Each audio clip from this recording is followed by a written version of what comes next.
respecto a los temas que se han estado analizando.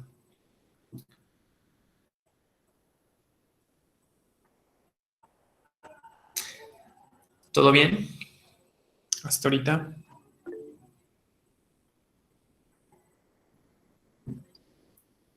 Perfecto. Bien, pues nos quedamos en este diagrama que les voy a presentar ahorita.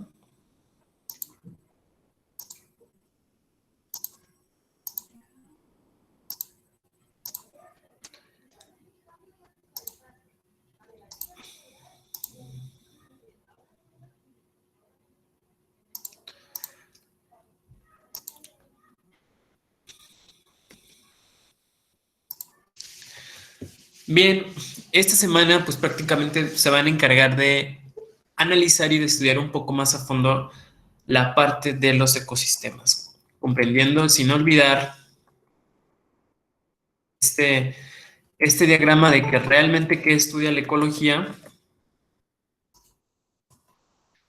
Ustedes ya tienen entendido que pues el nivel de complejidad va cambiando y podemos llegar hasta el nivel de la biosfera. Ustedes ya estudiaron la parte de poblaciones, ya conocen la parte de las comunidades, saben precisamente que la población es la interacción entre una misma especie con los de su misma especie.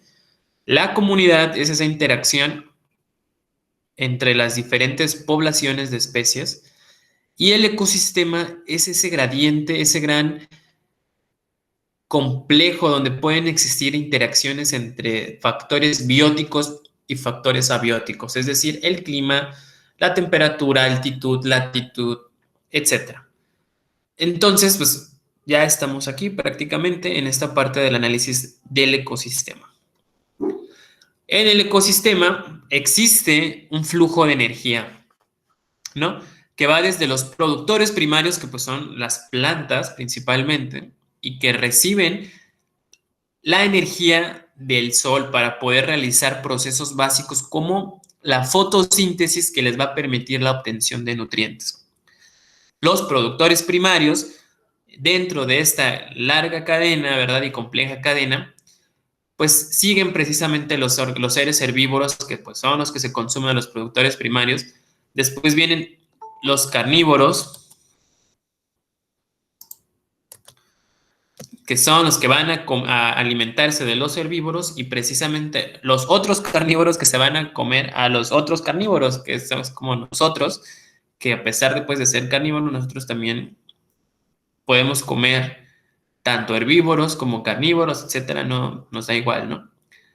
Y estos procesos de cadenas y de flujos de energía van a estar de una u otra manera influidos por otros organismos que se van a encargar de degradar la materia orgánica, y esos son los detritos, las bacterias y los descomponedores, y los detritívoros, como por ejemplo los hongos, etc.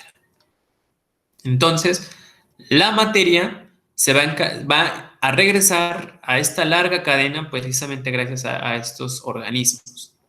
Y así, la energía existe, la biomasa se va a dar, y también la producción de calor, ¿no? En estos grandes sistemas. Y la liberación de calor pues va a estar dada principalmente por la liberación de energía. Bien, entonces ya de entrada sabemos que existen dos tipos de ecosistemas a grandes rasgos, ¿sí? A grandes rasgos, y que pues son muy evidentes, y que son los ecosistemas acuáticos y los ecosistemas terrestres. Terrestres que se dan en continentes, ¿no? Que pertenecen que tienen un cratón continental en donde se va a dar la vida. Y los acuáticos, que pueden ser de dos tipos, o pueden ser de aguas continentales, y su estudio va a ser la limnología, y de aguas marinas, que su estudio va a ser la oceanografía. Debatíamos también un poco de las características que van a influenciar el desarrollo de estos ecosistemas. En los ambientes marinos y acuáticos hablábamos de la luz como un factor muy importante de limitación para la distribución de las especies, la profundidad, la dicotomía de la luz y los nutrientes, y los ejes y gradientes horizontales y verticales. Obviamente, entre cada gradiente que va a ir existiendo de profundidad, pues va a ser la distribución de especies va a ser diferente, ¿no? Porque las especies se distribuyen principalmente de acuerdo al alimento, y donde hay alimento, pues ahí van a estar los peces. A diferencia de los organismos terrestres, aquí no va a ser tanto la luz como en los ambientes marinos. Aquí va a ser el clima un factor importante, el agua también como otro factor muy importante, la vegetación y los fenómenos de dispersión, ¿no? Van a ser muy importantes de acuerdo a los tres, de acuerdo al clima, agua y vegetación, cómo se van a dispersar las especies. Bien, esta parte pues ya habla un poco más del uso diario de energía, del concepto de huella ecológica, pero todavía no nos vamos a meter en esto, nos vamos a quedar en la parte de los ecosistemas. Aquí. ¿Dudas hasta aquí, chicos? No, profe, ninguna. Entonces, No, ya conocen. no, profe. ¿Ibas a decir algo? No. Ah, ok. Escuché yo, sí, profe, perdón. Bien, entonces de entrada sabemos que la distribución geográfica de la biodiversidad en todo nuestro planeta no es aleatoria, ¿sí? No podemos decir que fue el diluvio, el gran diluvio, el que dispersó a todas las especies por todo el planeta y ahí están porque Diosito quiso. No. La distribución de las especies se da de acuerdo a características topográficas del relieve y del clima que van a determinar que ciertas especies puedan desarrollarse ahí y puedan realizar la especiación. Es decir, puedan adaptarse, puedan desarrollar características adaptativas que le van a permitir vivir en ese lugar. Y por eso conocemos a osos polares en el norte, a pingüinos en el sur, etcétera.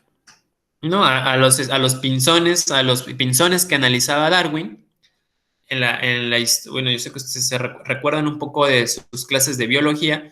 Darwin se encargó de analizar los pinzones que estaban aquí cerca de unas islas en el Ecuador, que son las Islas Galápagos, en la que él se admiraba de que eran la misma especie, se pertenecen al mismo género. Esto aquí ocurrió algo evolutivamente, y ese algo evolutivamente era que precisamente como eran islas, cada especie se tuvo que adaptar a las condiciones que les daba el ambiente. Ahora les pregunto, en base a lo que vimos en la presentación anterior, ¿cuáles son las características que van a determinar la distribución de las especies?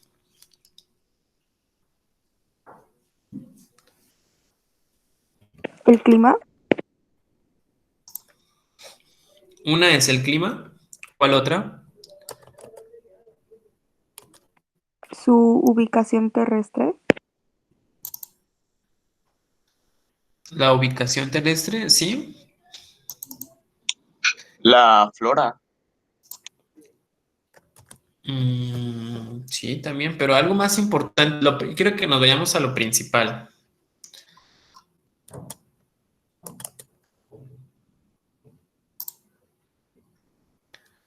¿Qué creen que sea? ¿Qué es lo que pasó con los pinzones?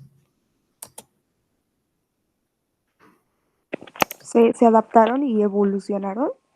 Pero ¿por qué se adaptaron y evolucionaron precisamente? ¿Qué es lo principal? Para poder sobrevivir. Sí, para poder sobrevivir, pero ¿por qué tienen que sobrevivir? ¿Qué tienen que hacer ellos? Pues cazar, ¿no? Exacto, alimentarse. Eso es apartan principalmente de eso, para que un ser Joshua vivo Hernández. pueda... ¿Perdón? Joshua Hernández, un punto, ¿no? Bueno, Sí, ahorita te lo pongo, Joshua. vale, pues. Y precisamente de que la caza va a determinar la supervivencia de los organismos. Chicos, pues si no pueden comer, pues no van a poder vivir. Obviamente va a haber clima, va a haber más vegetación, pero pues si ustedes no comen, pues ahí no sirven de nada. ¿Cómo te apellidas? A ver, Pérez Hernández. insertar. Estamos hoy a 23.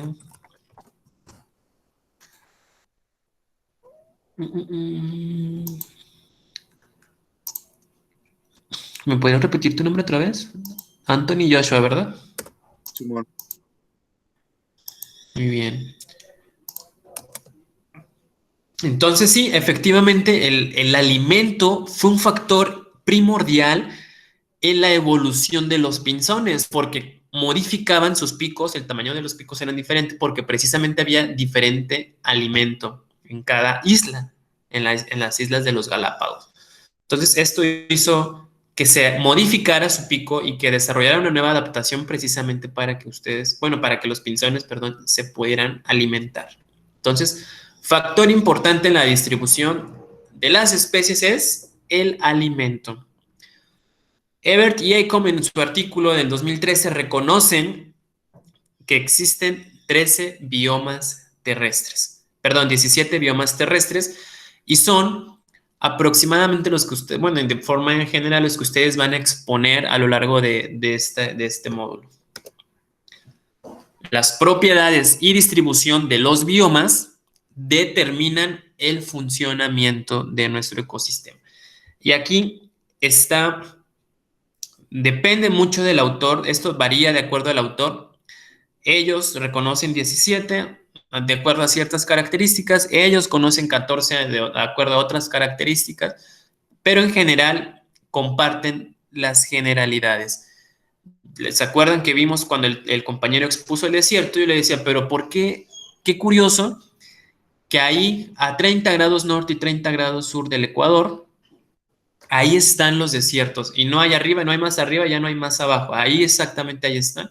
Y precisamente, como ustedes pueden ver a través de la imagen, es ahí donde están los desiertos, vean los grandes desiertos, desiertos calientes, ahí están.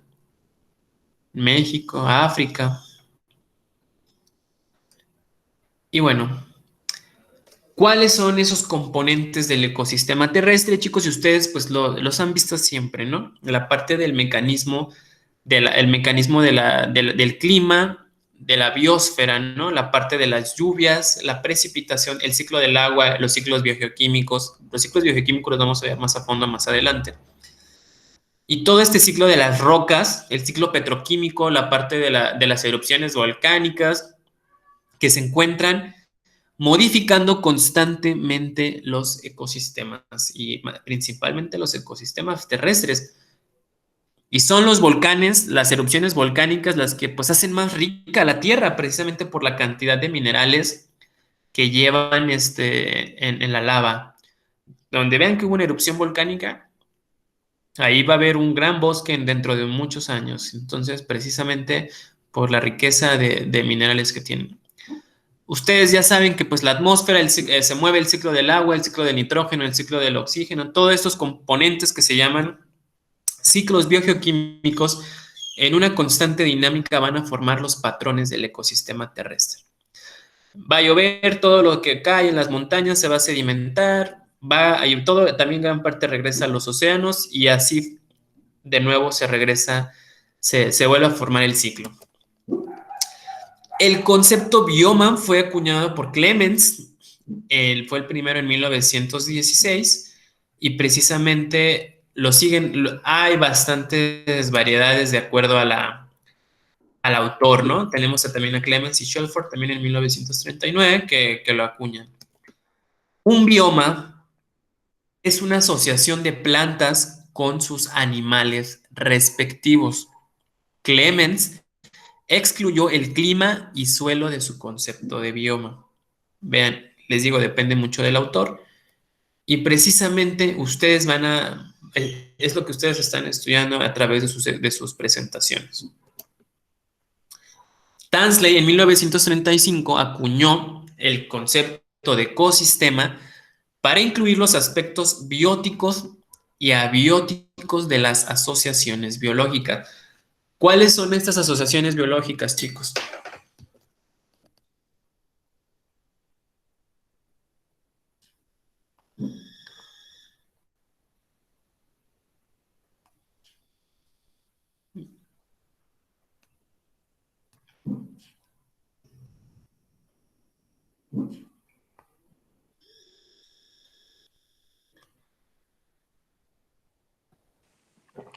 las especies, los grupos, las poblaciones.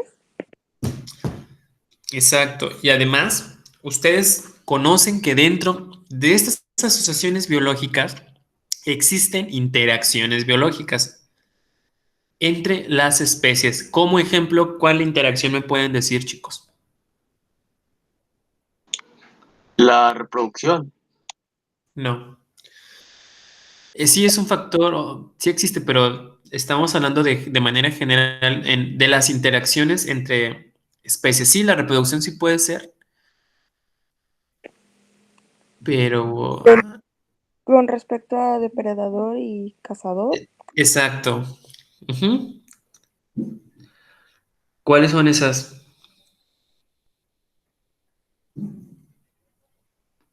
Es que bueno, no quería que se confundieran con... Las otras son características de los seres vivos, ¿no? La reproducción, la respiración, la nutrición. Sí, ya sabemos, pero con la relación a la parte de las dinámicas de las comunidades y las poblaciones van a generar diferentes interacciones por la parte del alimento. ¿Y cuáles son esas, chicos?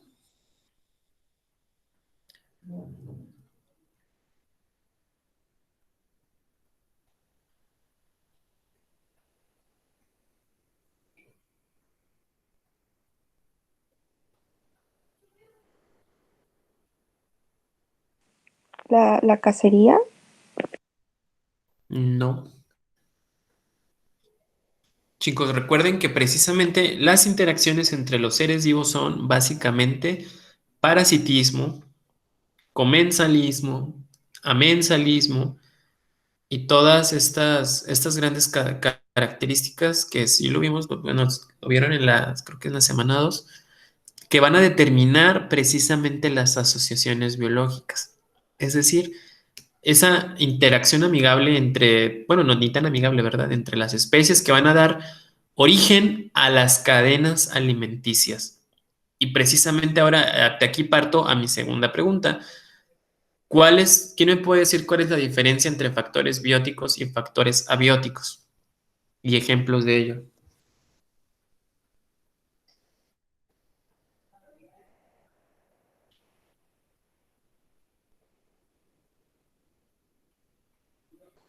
am, abióticos se refiere como a las cosas no vivas como el agua y aire, y bióticos son los seres vivos, ¿no? Exacto, muy bien. ¿Cómo te apellidas, compañera? Estrada Hernández. Estrada Hernández Eva. De la Cámara por accidente. Eva, muy bien. Y bien, continuamos. Exacto, muy bien. El ecosistema se incluye de la parte biótica y abiótica, es decir, la parte viva y la parte no viva. Pueden ser minerales, el clima, el aire, etcétera, como ustedes lo puedan denotar. Que les quede muy claro porque me doy por bien servido con que tengan entendido esta parte del ecosistema. Una comunidad es un grupo de varias especies. Se salió. Bueno, una comunidad es el grupo de varias especies que van a interactuar en una localidad común. En otras palabras, pues ser la parte biológica del ecosistema. En la imagen que ustedes pueden ver, pues aquí existe, vean una gran... ¿Qué interacción pueden ver en la imagen? ¿Qué asociación?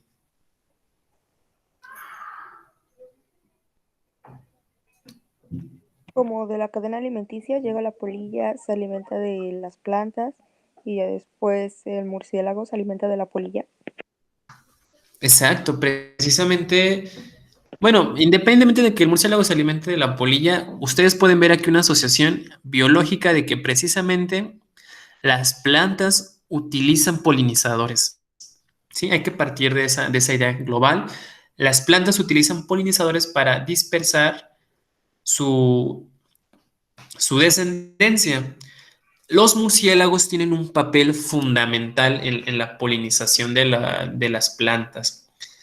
Y esto, bueno, en Jalisco hay un artículo, hay una investigación de la UNAM en la que precisamente les exhortan a los tequileros, les digo el ejemplo de Jalisco, porque pues Jalisco es productor de tequila a nivel mundial. Hubo un grave problema en el que precisamente el agave tequilana variación azul, que es la única denominación de especie de origen con la que se puede hacer tequila, el tequila original, la especie del tequila original es agave tequilana variación azul, estaba presentando un patrón de cuello de botella, es decir, estaban teniendo una endogamia. Ustedes saben que las plantas pueden tener los dos tipos de reproducción, la reproducción sexual y la reproducción asexual. Entonces, cuando sucede la reproducción asexual, está surgiendo la variabilidad genética. Lo mismo sucede con los humanos, ¿sí? No estamos tan lejos de este concepto. Precisamente yo a los chicos de biología siempre les digo, o sea, ¿qué sucede con las comunidades que llegan a ser muy pequeñas? Por ejemplo, los menonitas y todos que se empiezan a casar con familiares. Empiezan a existir, o más bien empiezan a originarse una serie de enfermedades ligadas a la variabilidad genética, a la falta de variabilidad genética. Y siempre también me gusta contar la historia de lo que pasaba en la Segunda Guerra Mundial. Ustedes saben lo que sucedió durante todo el Holocausto, ¿no? ¿Qué es lo que buscaba Hitler durante la primera y durante la Segunda Guerra Mundial, pues que fue durante la Alemania nazi? Hitler tenía la filosofía de que él quería que existiera únicamente la raza aria. La raza aria, para formalmente ser alemán tienes que ser de raza aria. Entonces, precisamente para ello, únicamente se tenían que casar entre alemanes, arios, ¿no? Exactamente. Pero Hitler tenía un gran equipo de biólogos y ecólogos que lo asesoraban, y ellos precisamente le dicen a Hitler que eso iba a ser imposible, que eso no iba a suceder en la historia biológica. ¿Por qué no iba a suceder? Porque precisamente una característica principal de todos los seres vivos es que todos tendemos a la variabilidad, y la variabilidad se maneja de diferentes formas. Uno son las mutaciones, es decir, si ustedes llegaran a mantener una línea pura, de pura gente de raza aria, en cualquier momento, se va a dar una mutación que va a cambiar la genética de ese ser o de esa población, y que va a volver va a tender a generar una variabilidad genética. Y además, la variabilidad es favorable porque precisamente esta combinación de genes hace más fuerte a la especie. Una persona que viene de otro país y viene de diferentes lugares, pues trae una información genética que la ha vuelto más fuerte y la ha vuelto un poco más resistente al medio en el que habita. Y esto está en los genes, chicos, en los genes. Lo mismo pasó con la realeza, no nada más con Hitler, lo mismo pasó con la realeza, con la hemofilia, la gente de sangre azul, que tampoco podían seguir casándose con gente de su mismo linaje porque se empezaban a enfermar, la hemofilia, que empezaban a sangrar por todas partes, se morían a los 13, 14 años de que precisamente no existía la variabilidad. Lo mismo pasa con esta población de tequila, de agave tequilana, de agave, que precisamente como mantenían cultivos y cultivos de manera sexual, es decir, eran clones, lo que hacían era clonar las plantas así, y sembrar, entonces no existía la variabilidad genética. Entonces, ¿qué pasó? Llega una plaga, y pues como todos eran clones, eran igual, pues ¡fum!, les daban la torre a todo el cultivo de agave. Ya no lo podían recuperar, precisamente porque no tenían esa variabilidad, esa información rica, diversa de genes en su estructura molecular. Entonces, identifican la UNAM, la Universidad Nacional Autónoma de México, a través de un proyecto, y de hecho, si ustedes, no sé si siga todavía ese proyecto con la parte de la UNAM, hay varias botellas de tequila, traen el logo de la UNAM y del murciélago, porque precisamente entonces ellos identifican que el murciélago tiene un papel fundamental en la polinización de las plantas, y la polinización es parte de la reproducción sexual de las plantas, es decir, llevar el polen a otra planta para que se fecunde y se pueda formar una nueva planta. Entonces, a partir de esto, pues ya le dicen a los productores tequileros de que, pues sí, traten de tener una parte del cultivo destinado a una reproducción sexual y no nada más clones, sino que se pueda realizar perfectamente la fecundación. Y ustedes dirán, ¿cómo identificaban esto, no? Porque precisamente las especies de agave lanzan, bueno, no sé si ustedes han visto el agave como tal. A ver, les voy a poner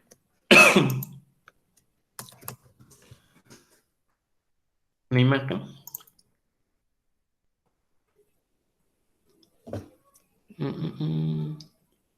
Vean.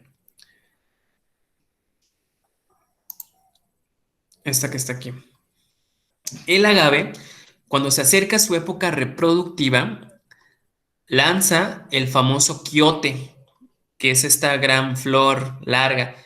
Pero para que el agave pueda formar esta estructura, el agave invierte todo el azúcar en la estructura.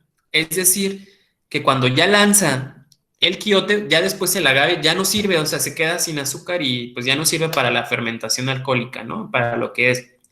Entonces, los productores lo que hacen es que le quitan, le cortan el quiote o evitan que crezca el quiote para que pues precisamente el azúcar se mantenga aquí, ¿no? Y ya no exista gasto energético.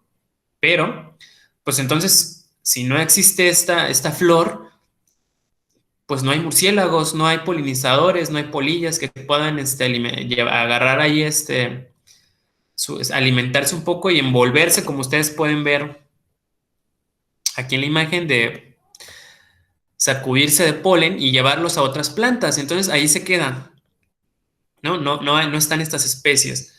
Entonces, pues sí, los expertos, los ecólogos les dicen a ellos que dejen una parte de su cultivo morir, pero morir por el bien de todas las plantas, porque ya automáticamente cuando ya da el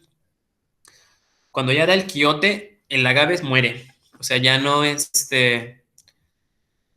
¿por qué? Porque se termina la glucosa y el agave pues ya no tiene razón de ser, pero es precisamente su último adiós, de decir, pues aquí está para que siga mi descendencia. Entonces sí, los tequileros entendieron muy bien esa parte y ahora destinan gran parte de su cultivo a que los agaves puedan brindar su quiote y puedan diseminar el polen a otras plantas y así se mantenga la variabilidad genética. Es un ejemplo de una interacción en el ecosistema entre diferentes especies, ¿no? Ahora, pues en la actualidad, los conceptos de bioma y ecosistema se mezclan. Es algo muy, muy complejo. Olson, en el 2001, dividió la parte terrestre de nuestro planeta en 14 biomas, 8 reinos biogeográficos y 867 ecorregiones, de acuerdo a las características de cada uno. La siguiente imagen muestra los principales biomas en América del Sur y es la sabana, pastos subtropicales, etcétera. Entonces, de acuerdo a las características que van a tener en cada ambiente. El ecosistema resulta de la combinación del clima y los biomas. ¿Queda claro hasta aquí cuál es la diferencia entre bioma y ecosistema, chicos? ¿Quién me puede decir la diferencia principal?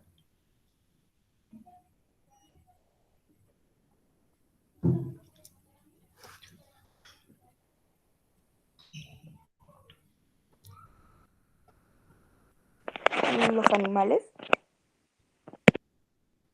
la existencia en los ecosistemas se refiere más a la existencia de la interacción entre las poblaciones y un bioma se refiere más a lo que tiene con respecto al clima, su flora y ese tipo de cuestiones. Sí, más bien creo que te confundiste con el ecosistema es la combinación de clima y biomas. Y dijiste bioma, que el bioma es la combinación. Pero sí, tienen la idea y precisamente sí, el ecosistema es esta combinación entre clima y biomas. Esta es una imagen famosa que relaciona la precipitación, la temperatura y la distribución de los biomas. Vean, analicen ustedes la temperatura y la cantidad de precipitación, es decir, de lluvia anual que va a caer en ese lugar y qué biomas van a aparecer. ¿Qué me pueden decir al respecto, chicos?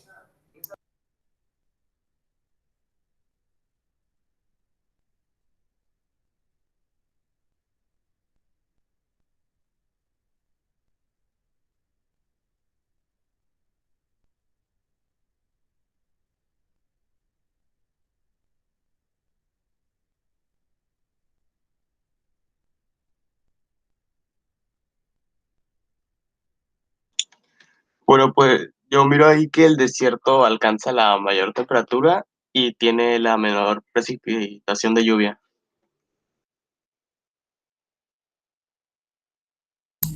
Muy bien, ¿cómo te llamas, compañero? Juárez Barragán. Yair. Bien, Yair. A ver, antes de que no te desconectes, precisamente, ¿por qué crees que el desierto está ahí?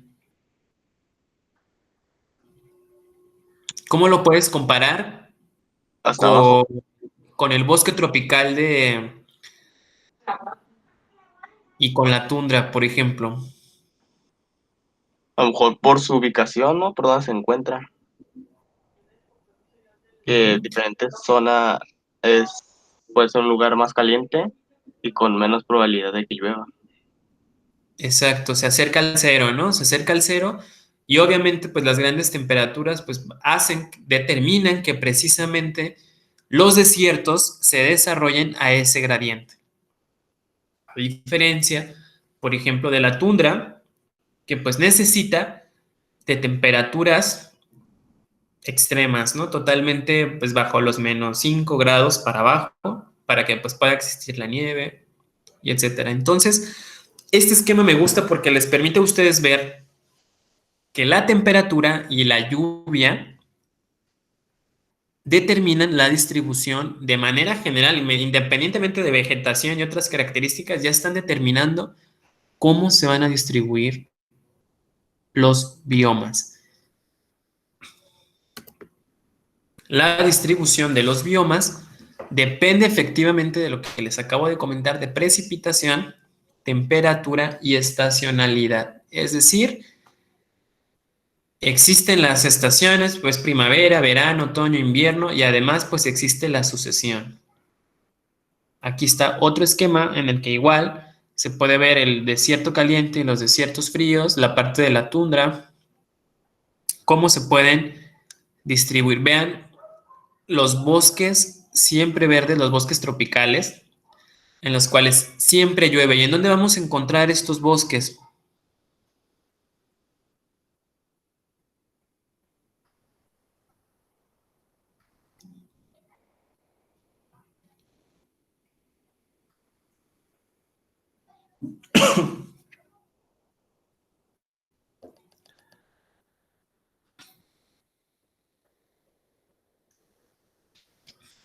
Tampoco les pido que se quiebren la cabeza, o sea, por simple lógica, si no tienen tantas temperaturas elevadas, extremas, y llueve bastante, por lógica, ¿en dónde van a estar los bosques?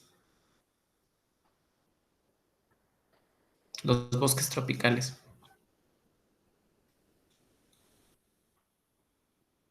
Pues creo que en lugares húmedos, ¿no, profe? Ajá, sí, pero en el globo terráqueo, ¿en dónde? Ah, es ¿Entre que no qué? miro la pantalla. O No, sea, no, pero tú diciéndome, mira, mira, les voy a poner imagen. ¿En dónde se va a distribuir? ¿En dónde? Sí dices lugares húmedos, húmedos, pero ¿en dónde están esos lugares húmedos? En la línea del Ecuador. Exacto, muy bien. ¿Quién dijo ese comentario? Díaz.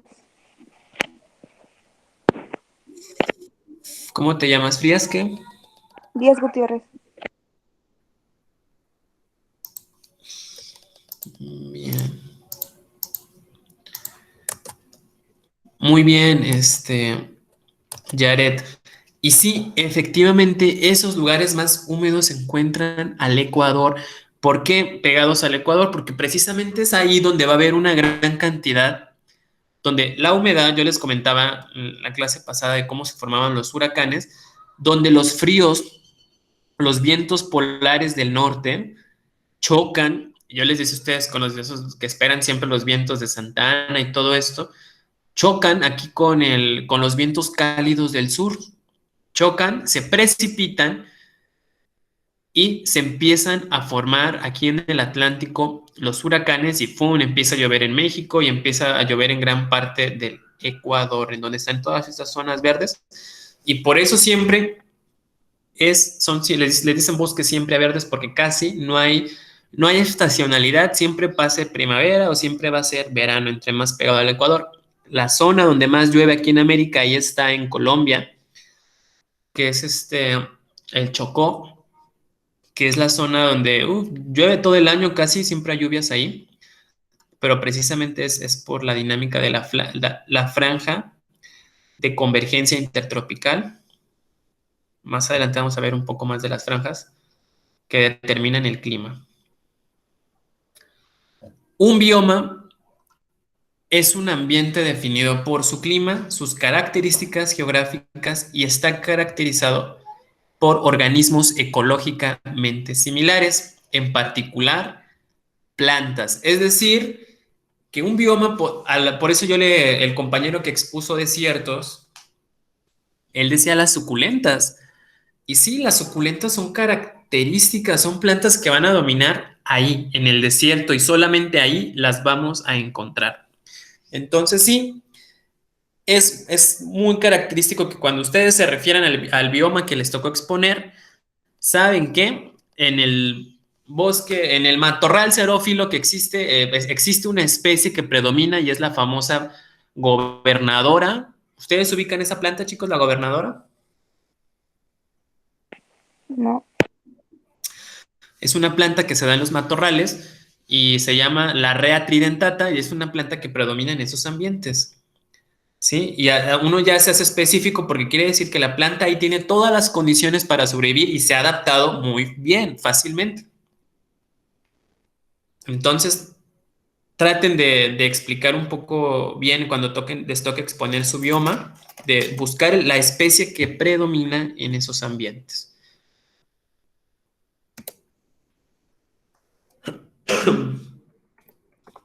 Bien.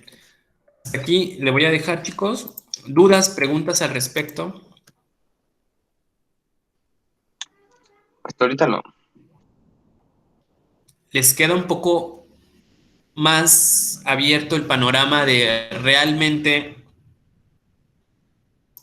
conocer que las especies se distribuyen de acuerdo a características climáticas, de temperatura y de altitudes que van a hacer que determine la distribución de las especies? Y que por ello han surgido pues los diferentes biomas, gracias a la dinámica de la Tierra. Pues, la dinámica de la Tierra ha sido un motor de cambio en la evolución de la vida. Bien, les voy a pasar asistencia, chicos. Es Corona Barba, Enrique Soto, Presente. Flores Aide, Presente. Oscar Galván, Presente. García Cruz,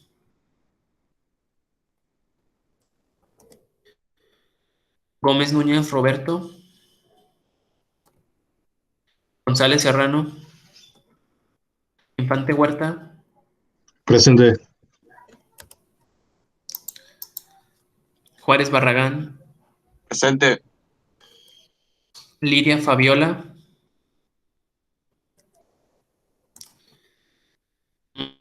Mendoza Fabián Andric. Pimentel César Miguel.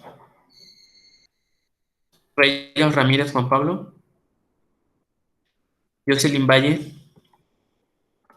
Y Fregoso Cortés Dalí. Profe, me faltó a mí. Presente. ¿Quién es el que faltó?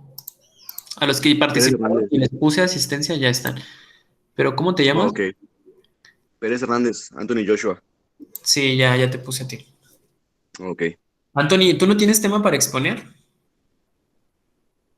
No, profe, apenas me acabo de meter las clases. No tienes tema. No te me estoy dando cuenta. Bien, ahorita espérame, Anthony. Mande. Y ahorita digo, no te vayas a desconectar para que te diga el tema. Ok. Para este viernes 27 iniciaría Bosque Templado Deciduo, Jorge Manuel.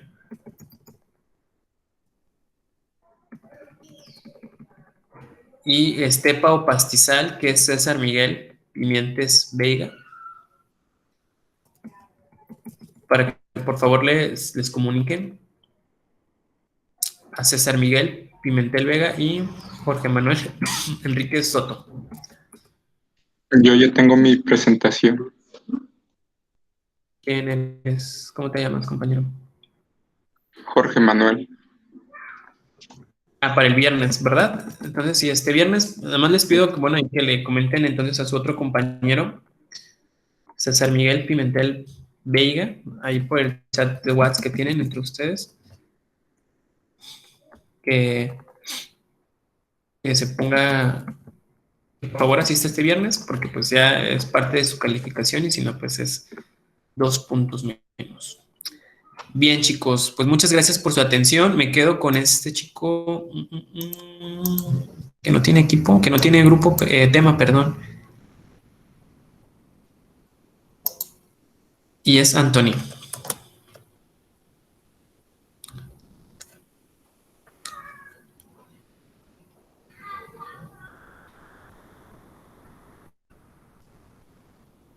Anthony, ¿sigues ahí? Sí, profe, aquí sigo. Ok.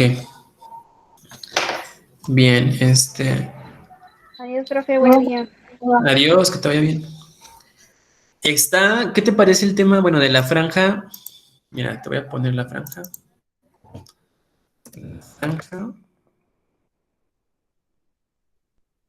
Más bien las grandes.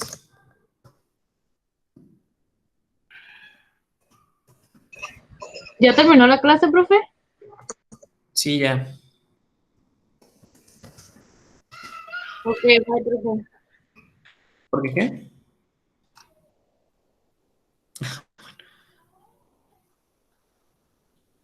Mira, estoy buscando el tema, ¿eh?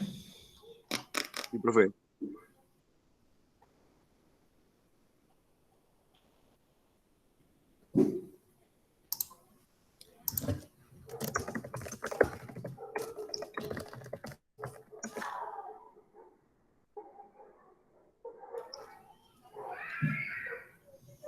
Mira, son las 5 extinciones masivas de la Tierra. La- Las extinciones ¿Las cinco, masivas profe? Las 5 extinciones masivas de la Tierra. de la Tierra. Ok. Y el gran intercambio americano. El gran intercambio biótico americano. El gran intercambio Biótico. biótico. Ujú. Profe, si me lo escriben en el chat, Voy, ahora te lo escribo. por favor. ¿Y eso se lo pasa en PowerPoint o cómo? Claro, como tú te sientas más cómodo. ¿Y en dónde se lo envío? ¿O aquí tengo que hacer la exposición? Ajá, tú lo haces aquí en vivo. Mira, te las voy a escribir. Ok.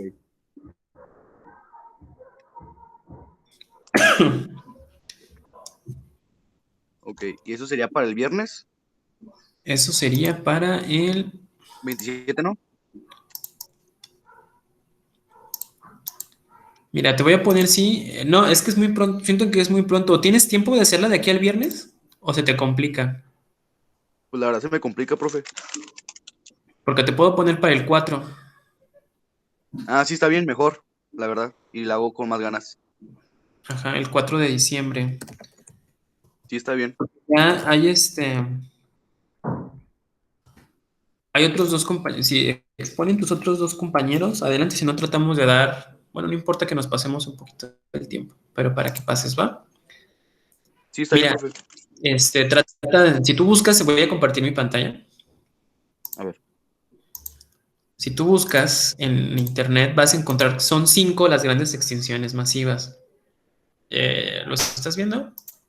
Sí, Ok, son estas, las del Ordovícico, la del Devónico, la del Pérmico, Triásico y Cretácico. Trata un poco de hablar de sobre las 5. precisamente, ajá, generalidades de las 5, no te metas muy a profundidad. ¿Cuáles fueron los cambios y cómo fue cambiando la distribución de los continentes, va? Sí, Durante está bien. todas las épocas y la cantidad de especies que se extinguieron y la causa de extinción.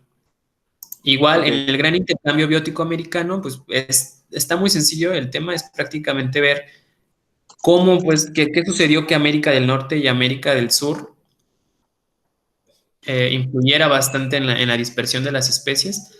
Trata de hablar un poco de qué especies lograron cruzar y cómo fue la diversificación, pero de manera muy general, no te metas muy a fondo. Ya de ahí tienes, bueno, máximo 20 minutos, tampoco es pero yo creo que pues le vas a dar un poco más de tiempo a Ok. las extinciones masivas porque pues son 5 pues, pero fuera de eso Sí, no están complicadas. Igual cualquier duda, pues me preguntas por el chat, ¿va?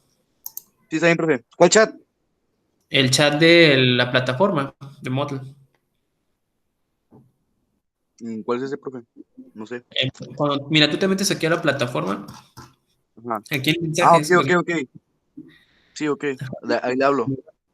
ahí me mandas un mensaje, cualquier duda o aclaración y pues y también pues trata de hacer la presentación y de presentar ese día, por favor, y no quedar mal. Sí, Va, profe. gracias. Hasta luego. Bye. Bye. Bye. Está bien.